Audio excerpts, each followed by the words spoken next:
ശാസ്ത്രീയ സാമവേദ പഠനം ക്ലാസ് 95.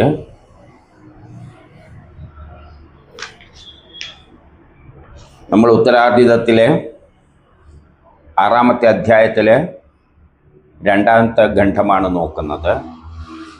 ഇതിൽ സോമം ഇടിച്ചു പിഴിയുമ്പോൾ അവർ പാടുന്ന മന്ത്രങ്ങളായിട്ട് കണ്ടാൽ മതി.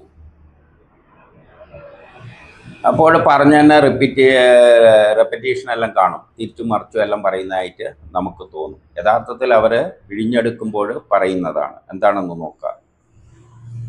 ദേവന്മാർക്ക് പാനം ചെയ്യുന്നതിന് വേണ്ടിയുള്ള സോമമാണ് രോമം കൊണ്ടുള്ള അരിപ്പയിലൂടെ നമ്മൾ ശേഖരിക്കുന്നത്.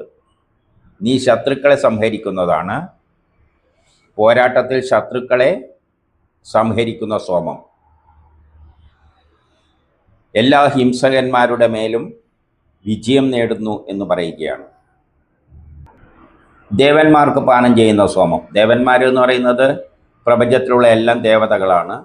അതിൽ ആകാശത്തിലുള്ള മേഘം ദേവതയാണ്, ഇന്ദ്രൻ ദേവതയാണ്, മഴ പെയ്യിപ്പിക്കുന്ന. അവരെല്ലാമാണ് ഈ അയക്കുന്ന സോമം പാനം ചെയ്യുന്നത്. ആ ശക്തി ഉപയോഗിച്ചിട്ടാണ് അവർ മേഘങ്ങൾ കൂടിയിട്ട് മഴയായിട്ട് പെയ്യുന്നത്. ഇപ്പം സോമം രോമം കൊണ്ടുള്ള അരിപ്പയിലൂടെയാണ് പാത്രത്തിൽ അരിച്ചിട്ട് പാത്രത്തിലെടുക്കുകയാണ്. അത് പോരാട്ടത്തിൽ വിജയിക്കും. ഈ അയക്കുന്ന സോമം അവിടെ മേഘങ്ങളെ കൂട്ടിച്ചേർക്കാൻ ഒരു തടസ്സമുണ്ട്. അതാണ് പോരാട്ടം. ഇന്ദ്രൻ മേഘങ്ങളെ കൂട്ടിച്ചേർക്കാൻ ശ്രമിക്കുമ്പോൾ ആ എതിർപ്പ്, റിയാക്ഷൻ മറികടക്കാൻ പറ്റുന്നില്ല. അതുകൊണ്ടാണ് ഇന്ദ്രന് മഴ പെയ്യിപ്പിക്കാൻ പറ്റാത്തത്. അപ്പോഴാണ് ഈ സോമം പോയിട്ട് ആ പോരാട്ടത്തെ മറികടന്നിട്ട് ശത്രുക്കളെയെല്ലാം ഹിംസകന്മാരെയെല്ലാം ഇല്ലാതാക്കുന്നത്. അങ്ങനെ ഇന്ദ്രന് പെട്ടെന്ന് മേഘങ്ങളെ കൂട്ടിച്ചേർത്ത് മഴ പെയ്യിപ്പിക്കാൻ പറ്റുന്നു. ഇനി 319. അങ്ങനെ പ്രസിദ്ധമായി തീർന്ന സോമം. ഈ സോമം അങ്ങനെ പ്രസിദ്ധി ആർജിച്ചിരിക്കുകയാണ്. അതായത് ഇങ്ങനെ സംസ്കരിച്ച സോമലതയിൽ നിന്ന് ഇത്തരത്തിൽ സംസ്കരിച്ചെടുത്ത സോമത്തിന് മേഘങ്ങളിൽ നിന്ന് മഴ പെയ്യിപ്പിക്കാൻ കഴിവുള്ളത് കൊണ്ട് അത് പ്രസിദ്ധമായി തീർന്നിരിക്കുകയാണ്. അങ്ങനെ നിന്നെ സ്തുതിക്കുന്നവർക്ക്, സ്തുതിക്കുക എന്ന് പറഞ്ഞാൽ ഈ ശാസ്ത്രതത്വം അനുസരിച്ച് അതിനെ ആശ്രയിക്കുന്നവർക്ക് ഗോക്കൾ ചേർന്ന അനുഗ്രഹം നൽകുക. ഗോക്കൾ ചേർന്ന അനുഗ്രഹം. അപ്പം ഇതിൻ്റെ അകത്ത് വീഴുന്ന സോമം ഗോക്കളുമായിട്ട് ചേർന്നതാണ്. അത് 2 അർത്ഥത്തിലെടുക്കാം. സയൻസിൻ്റെ അടിസ്ഥാനത്തിൽ ചിന്തിക്കുന്നവർക്ക് ഗോക്കൾ എന്ന് പറഞ്ഞാൽ ഇലക്ട്രോണുകളാണ്. ഗോക്കൾ ചേർന്ന സോമമാണ്. അപ്പം സോമം വിഘടിച്ചിട്ട് ചാർജുള്ള കണങ്ങളായിട്ട് മാറുകയാണ്. അതൊരർത്ഥം. അല്ലെങ്കിൽ മഴ പെയ്തു കഴിഞ്ഞാൽ ഗോക്കൾക്ക് എന്തായിരിക്കും, ഇഷ്ടംമാതിരി പുല്ലെല്ലാം കിട്ടും. അങ്ങനെ അവർക്ക് അനുഗ്രഹം ചൊരിയണേ എന്ന് പറയുകയാണ്. ഇനി 320. ഞങ്ങളുടെ സ്തുതികൾ ഏറ്റുകൊണ്ടാണ് നീ പാത്രത്തിൽ വീഴുന്നതിനെ ഞങ്ങൾ പരിശോധിക്കുന്നു. നീ ഇങ്ങനെ ഇട്ടിട്ട് പാത്രത്തിൽ വീഴുമ്പോൾ നമ്മൾ പരിശോധിച്ചുകൊണ്ടിരിക്കും എങ്ങനെ ശുദ്ധമായിട്ട് തന്നെയാണെന്ന്. പരിശോധിക്കുമ്പോൾ അതിൻ്റെ പ്രത്യേകത എന്താണെന്ന് വെച്ചാൽ ഇങ്ങനെ പാത്രത്തിൽ വീഴുന്ന സോമത്തിൽ ഈ ശബ്ദം കേൾക്കും, പൊട്ടൽ. കാരണം അയണൈസ്ഡ് ആയത് ചിലപ്പം കൂടിച്ചേരുമ്പോഴാണ് ഈ ശബ്ദം കേൾക്കുന്നത്.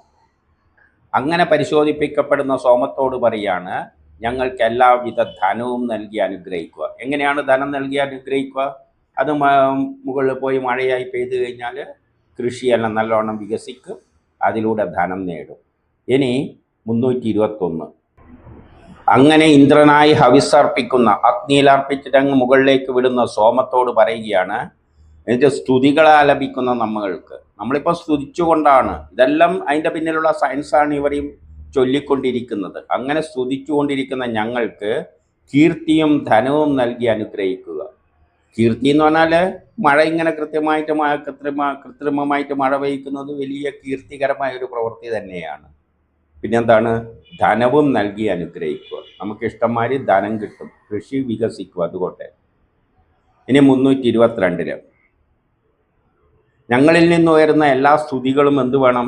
എല്ലാ അർച്ചനകളും നീ നല്ല ഭരണാധികാരിയെപ്പോലെ നമ്മൾ ഇത് സന്തോഷപൂർവ്വം സ്വീകരിക്കുക എന്ന് പറയുകയാണ്. നമ്മൾ അർച്ചിക്കുന്ന സാധനങ്ങൾ എന്തെല്ലാം അർച്ചിക്കുന്നത്? സോമനീര്, അതിൻ്റെ കൂടെ പാലെല്ലാം ചേർക്കും. അങ്ങനെ പലതും മിക്സ് ചെയ്തിട്ടാണ് ഈ അർച്ചിക്കുന്ന വസ്തുക്കളെല്ലാം സ്തുതികളും നമ്മൾ ഉപയോഗിക്കുന്ന ശാസ്ത്ര തത്വങ്ങളെല്ലാം അങ്ങെന്ത് വേണം, നല്ല ഭരണാധികാരിയെ പോലെ സ്വീകരിക്കണം എന്ന് പറയുകയാണ്.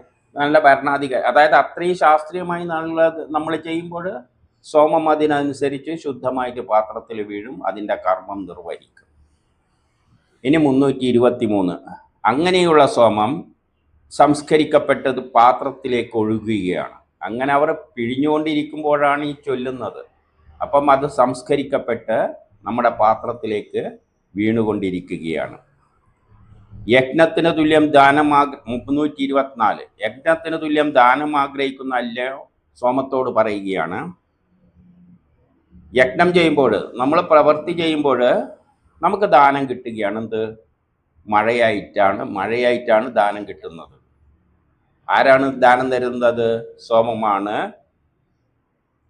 അങ്ങനെയുള്ള സോമത്തോട് പറയുകയാണ്, നീ നമുക്ക് യഥേഷ്ടം ധനം നൽകി അനുഗ്രഹിച്ചാലും, നമ്മളെ ധനം നൽകിയിട്ട് നല്ലവണ്ണം അനുഗ്രഹിക്കണം, നമുക്ക് ധൈര്യം നൽകണം, ശക്തി നൽകണം. മഴ പെയ്യാതിരിക്കുമ്പോൾ നമ്മളൊരു വല്ലാത്ത വിഷമത്തിലായിരിക്കും, എൻ്റെ കൃഷി നശിച്ചു പോകുമോ, അല്ലെങ്കിൽ കൃഷി ഇറക്കാൻ പറ്റില്ല, ഇങ്ങനെയെല്ലാമുള്ള ഭയത്തിലല്ലായിരിക്കും. പിന്നെ ഇങ്ങനെ കൃത്രിമ മഴ പെയ്യിപ്പിക്കാൻ പറ്റുമെങ്കിൽ പിന്നെ നമ്മളെല്ലാം നമുക്ക് സാധിപ്പിച്ചെടുക്കാൻ പറ്റുമ്പോഴും നമുക്ക് ധൈര്യമാണ്, ശക്തിയെല്ലാം കിട്ടും. അവിടെ നിന്ന്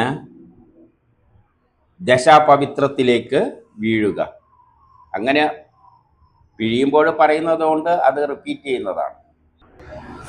അങ്ങനെ പിഴിയുമ്പോൾ അതിനോട് പറയുകയാണ്, ഞങ്ങൾക്ക് വേണ്ട വിധത്തിൽ, അല്ലെങ്കിൽ വേണ്ടുന്ന വിധത്തിൽ എന്നും പറയാം, വേണ്ടുന്ന വിധത്തിൽ ഒഴുകിയാൽ, അതായത് യഥേഷ്ടം ഈ പാത്രത്തിലേക്ക് പിഴിയുമ്പം വന്നാൽ, മാത്രമല്ല ഈ കാര്യങ്ങളെല്ലാം അറിയുന്ന നീ സകല സൗഭാഗ്യങ്ങളും നിന്നിൽ നിന്നും നമ്മൾ പ്രതീക്ഷിക്കുകയാണ്. ഈ പ്രവൃത്തിയിലൂടെ എല്ലാ സൗഭാഗ്യവും ഞങ്ങൾ നിങ്ങളിൽ നിന്നും പ്രതീക്ഷിക്കുകയാണ്. ഇനി 326,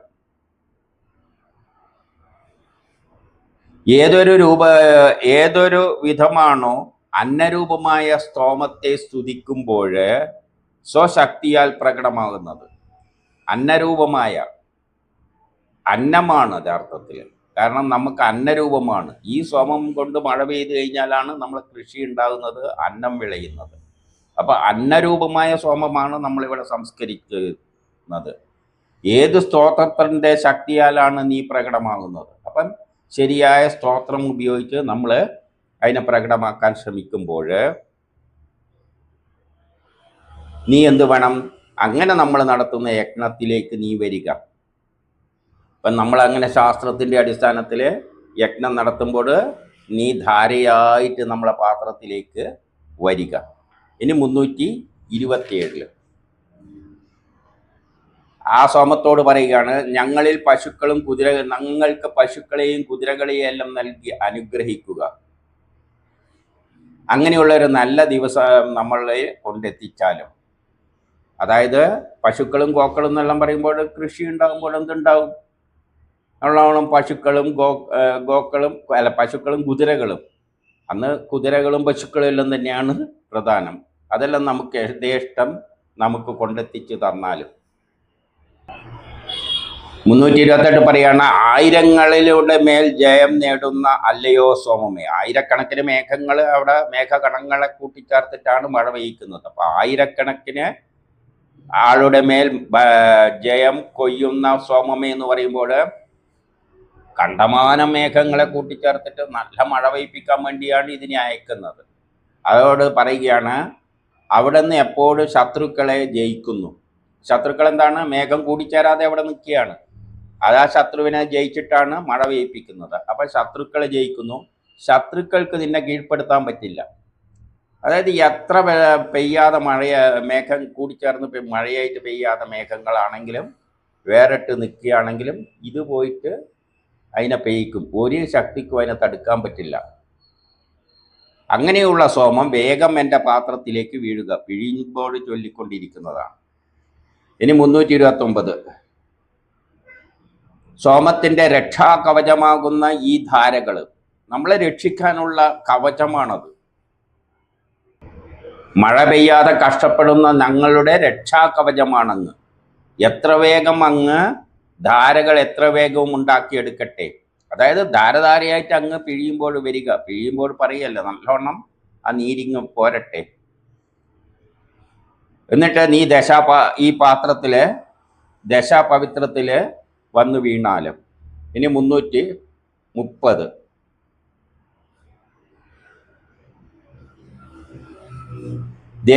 രോമങ്ങളെ തിരസ്കരിച്ചുകൊണ്ട്. നീ എന്ത് വേണം? പാത്രത്തിൽ എങ്ങനെയാ വേണ്ടത്? അരിപ്പുണ്ട്. രോമങ്ങളുടെ അരിപ്പ് കൊണ്ടാണ്, മൃഗത്തിന്റെ രോമങ്ങളിലൂടെയാണ് അരിച്ചെടുക്കുന്നത്. അപ്പൊ രോമങ്ങളെ തിരസ്കരിച്ചുകൊണ്ട് ഇന്ദ്രനെ പാനം ചെയ്യുവാനായിക്കൊണ്ട് നീ പാത്രത്തിലേക്ക് ഒഴുകിയാലും. ഇന്ദ്രനാണല്ലോ അവിടെ മഴ പെയ്പ്പിക്കുന്ന, ഇന്ദ്രനിലേക്കാണല്ലോ അയച്ചു കൊടുക്കുന്നത്, ഇന്ദ്രനെ സഹായിക്കാനാണല്ലോ.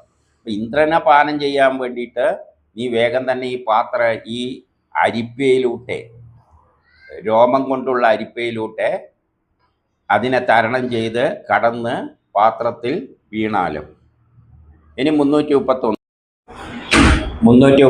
പറയുന്നു, ഏറെ മധുരമുള്ളതും ഈ സംസ്കരിച്ച സോമം ഞങ്ങൾ ആഗ്രഹിച്ചതുമായ ധനം എത്തിക്കുന്ന അല്ലയോ സോമമേ. നമ്മൾ ആഗ്രഹിച്ച ധനം എത്തിച്ചു തരും നമുക്ക്. ആ സോമത്തോട് പറയുകയാണ്, നമ്മൾ ആഗ്രഹിച്ച ധനം എത്തിക്കുന്നവനാണ് നീ. ധനം എങ്ങനെ എത്തിക്കുന്നത്? അപ്പൊ ഇത് എല്ലാ സോമവും വല്ല സോമവും ഉപയോഗിച്ച് യജ്ഞം ചെയ്തിട്ടാണ് നമ്മൾ പുതിയ പ്രൊഡക്റ്റ് ഉണ്ടാക്കിയിട്ട് ധനം നേടുന്നത്. ഇവിടെ കൃത്രിമ മഴ പെയ്യിപ്പിക്കുമ്പോൾ, സോമയാഗത്തിലൂടെ മഴ പെയ്യുമ്പോഴും നമുക്ക് ധനം തന്നെയാണ്. നല്ലവണ്ണം കൃഷിയെല്ലാം ഉണ്ടാകും, ധനം നേടിത്തരും. അങ്ങനെ നേടിത്തരുന്ന സോമത്തോട് പറയുകയാണ്, അവിടുന്ന് അങ്കീരസുകൾക്ക് മധുരമുള്ള പാൽ നൽകിയതുപോലെ. അങ്കീരസുകൾ എന്ന് പറഞ്ഞാൽ പ്രപഞ്ചമുണ്ടാകുമ്പോൾ ആദ്യമുണ്ടായ വസ്തുക്കൾക്കാണ് അങ്കീരസ്. വളരെ സൂക്ഷ്മമായ കണങ്ങളും മറ്റുമെല്ലാമാണ് അങ്കീരസ്. അഗ്നി അങ്കീരസ് എന്ന് പറയാം. ഇന്ദ്രനുമല്ല, അങ്കീരസ് തന്നെ. അങ്ങനെ അവർക്കെല്ലാം അതിൻ്റെ എല്ലാം സോമമായിട്ട് ആക്ട് ചെയ്യും. മധുരമുള്ള പാൽ എത്തിക്കുന്നത് പോലെ അർത്ഥവത്തായത് വർഷിച്ചാലും, അർത്ഥവത്തായ മഴ നീ വർഷിച്ചാലും നമുക്ക് വേണ്ടിയിട്ട്. അപ്പം സോമയാഗത്തിൽ സോമത്തെ അഗ്നിയിൽ അർപ്പിക്കുമ്പോൾ അത് മുകളിലേക്ക് പോയിട്ട് അത് മഴ പെയ്യിപ്പിക്കും. അപ്പം നല്ല മഴ പെയ്യിപ്പിക്കണേ. അർത്ഥവത്തായ മഴ എന്ന് പറഞ്ഞാൽ വെറുതെ ഒന്ന് ചാറ്റിക്കൊണ്ട് കാര്യമില്ല. നമുക്കെന്ത് വേണം? നല്ല ഇഷ്ടംമാതിരി മഴ പെയ്യിപ്പിച്ച് തരണേ.